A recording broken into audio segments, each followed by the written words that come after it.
La instalación de parques escultóricos o museos de escultura al aire libre es uno de los fenómenos que han marcado el devenir expositivo de la escultura contemporánea. En este ámbito, y ciñéndonos al territorio español, no abundan las iniciativas monográficas protagonizadas por un único artista. Cabría señalar, entre otros, y junto a Gabarrón, del que no tenía imágenes, la Fundación César Manrique, el Museo Fostel Malpartida de Cáceres, el Parque Museo Feliciano Hernández, el Museo Abierto de Escultura Contemporánea José Luis Sánchez, el Taller Museo de Luis Berruti o el de Xavier Sanchotena, el macabro Parque de los Desvelados de Luis García Vidal o, por supuesto, el Chillida-Leku. Pues bien, en la ciudad extremeña de Plasencia, entre los años 2005 y 2008, el escultor local Antonio Gómez Blázquez, nacido en 1957, hizo su modesta aportación a este panorama al conseguir llevar a cabo un proyecto largamente alimentado, el Parque Escultórico del Berrocal. El parque no es muy conocido, aunque Jesús Pedro Lorente, que está por aquí, lo citara ya en alguna publicación, pero creo que tiene interés y he considerado que estas jornadas podían ser un buen marco para difundirlo. Blázquez, de cuya trayectoria vemos algunas obras, es licenciado en Bellas Artes por Barcelona y regresó a su tierra tras residir 25 años en la ciudad condal. La dedicación docente en la enseñanza media y la dirección de la primera Escuela Taller de Extremadura para la Restauración Arquitectónica dilataron un tanto sus planes de actuar sobre espacios abiertos en el entorno placentino, barajados ya desde finales de los 80, pero no concretados hasta dar con este enclave. El afloramiento granítico del Berrocal se encuentra extramuros del casco antiguo, pero muy próximo al mismo, por lo que forma parte del centro urbano. Actúa como una isla pétrea al final de la calle Sor Valentina Mirón, con un aparcamiento en la zona baja, desde donde asciende una elevada pendiente de rocas, delimitada por viviendas unifamiliares en los laterales y la zona superior. Su ubicación es peculiar por cuanto combina las características de un enclave natural con el hecho de encontrarse en un entorno urbanizado y céntrico.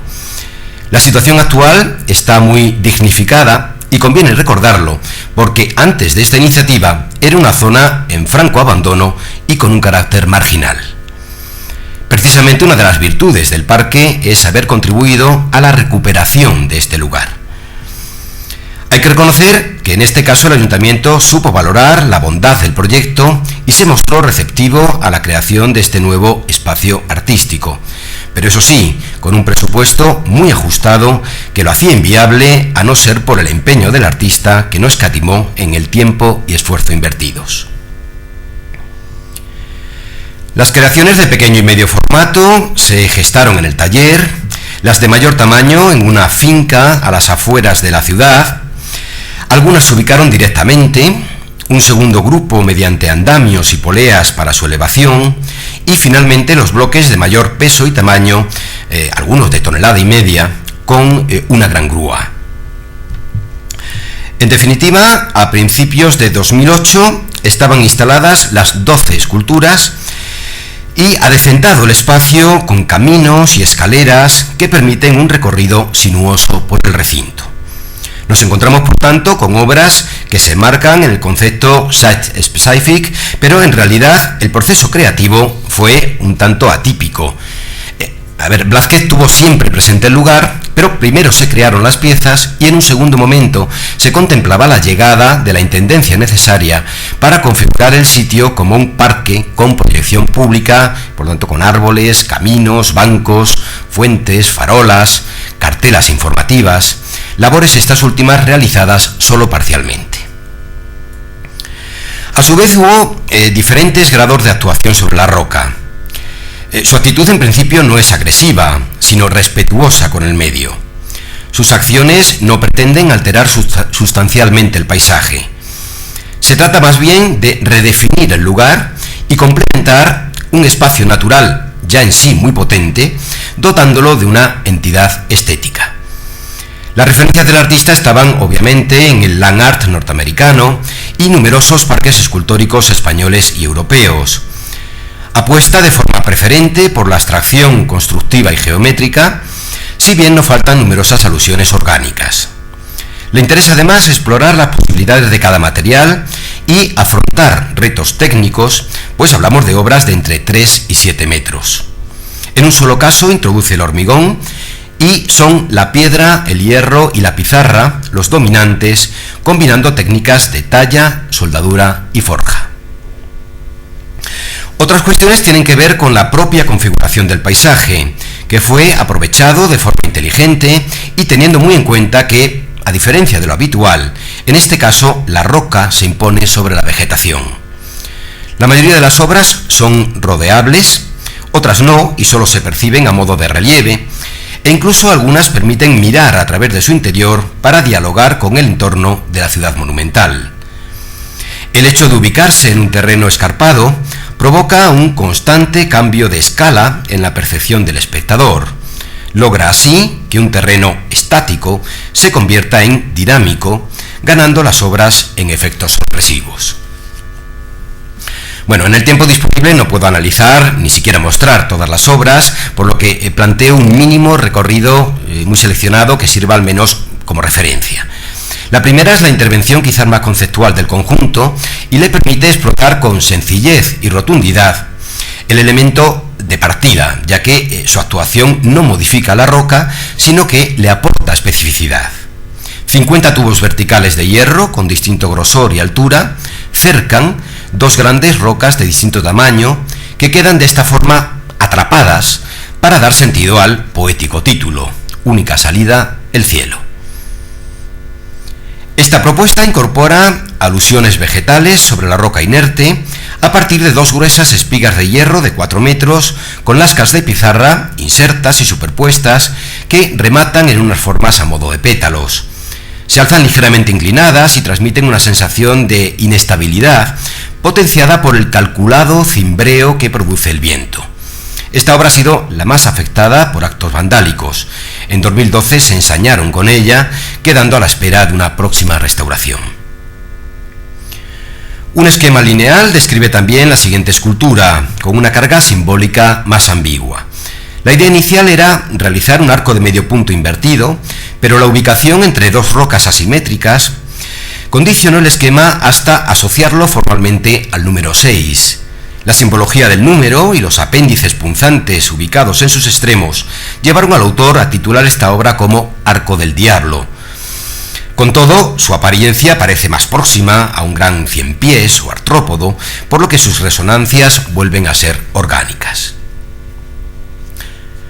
Otro bloque de propuestas incluye alusiones a la maternidad y lo femenino, y forman parte del discurso argumental de Antonio Blázquez en diversas fases de su producción.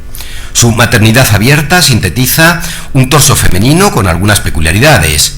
Ahora se impone la rotundidad de la piedra en dos grandes bloques, solo complementados por una chapa férrea que muestra los senos. El bloque inferior es un objet trouvé, por cuanto reaprovecha una antigua pesebrera granítica.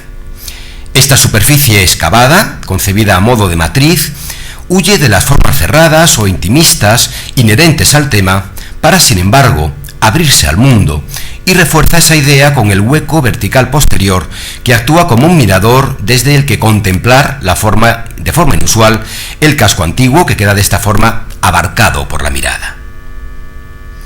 Tótem femenino es la mayor escultura del parque, con 7 metros de altura. En su fuste se suceden 3 imponentes bloques de piedra animados por motivos abstractos que semejan hojas o llamas y transmiten un sentido vertical ascendente. Este proceso se frena por la horizontalidad de un gran cilindro pétreo que se corona por 2 esbeltas crestas de hierro pintado. Completa el conjunto una sucesión de 3 aros o collares que alivian la rigurosidad plana del frente. El tótem monolítico asume en diferentes culturas un carácter protector o espiritual y también connotaciones masculinas y fálicas. Este último aspecto es el que Blázquez pretende replantear. Su propuesta esbelta, elegante y ornamentada, se torna enigmática en el polivalente remate, tocado, casco, cuchillas, velas, que asume vínculos tanto masculinos como femeninos, aludiendo a una hipotética mujer guerrera, en el sentido de sentirse orgullosa de sí misma. Estoy acabando ya. Un nuevo foco de interés del artista se centra en la interrelación de la escultura con la arquitectura, en paralelo a su labor profesional. Adaptar la apariencia de un pináculo no estaba entre las pretensiones iniciales de esta obra y fue la relación visual que podía establecer con el entorno monumental lo que determinó dicha configuración. La Catedral de Plasencia incorpora estos elementos y la obra de Blázquez dialoga tanto con los pináculos de la catedral como con la gallonada Torre del Melón que corona la antigua sala capitular.